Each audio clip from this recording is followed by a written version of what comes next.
Pemirsa, pandemi COVID-19 janten sampun ngicen wesanan pinih kaon majeng sektor pariwisata.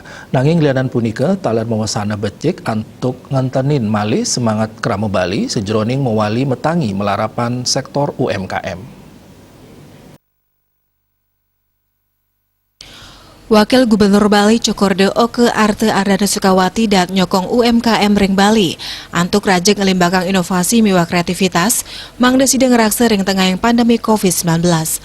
Rumasuk utama yang memargin protokol kesehatan sejroning nas pengelola COVID-19 ring Pulau Dewata. Manut coace ritat kale pariwisata Balikaon, widang UMKM kanton Side Kandelang, mayute kantos mangkin akeh pedagang sanes sampun side ngelimbak ya diaston ring tengah yang pandemi, melarapan ngelaksana yang inovasi miwah kreativitas. Punika mawinan dane dahat ngaptiang pengelimbakan UMKM antuk nyokong penincapan ekonomi Bali ring galapungkuran. Pemerintah taler masih kayang sampun ngician selah majeng UMKM antuk medalang kreasi miwah inovasi. Binekadi sampun nyagayang genah pameran ring art center. Raris hasilnya nih kreasi tur inovasi produk UMKM RI, tepengan mangkin sampun side ngelimbak becik.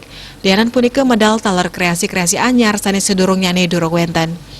Coace taler mepengabdi majeng pelaku UMKM side telep tur maning uning indik pengelimbakan anyar saking kreativitas miwah inovasi anggesan nitiosan.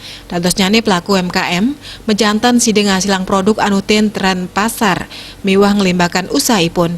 Pemerintah miwah anggesan mepaketan taler pacang wantu UMKM larapan nincapang akses pasar tur permodalan saking perbankan. Bisnis Bali nguni ngayang.